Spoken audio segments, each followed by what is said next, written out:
22 तारिख रे जम्मू काश्मीर रो पहलगाम ठारे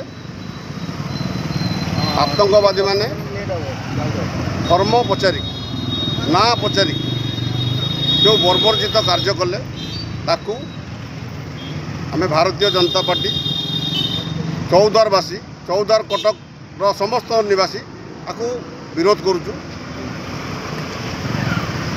एभली जो बर्बर कांड घटीगला आमे भारत सरकार को दाबी करुचु कठोर कठोरतम शास्ति दिया जाऊ जहाँफल आउ दिने आतंकवाद मुंड नटेकू एतिकी आमर निवेदन मोदी सरकार को निवेदन भारत सरकार को निवेदन।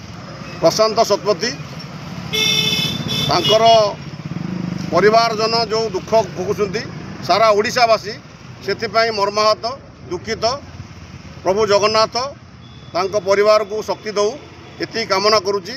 तार बदला निश्चित नियाजिबो ओडिशा चाहूँगी तार बदला मोदी सरकार निश्चित भाव तार बदला नेबे एति मो आशा करूँ।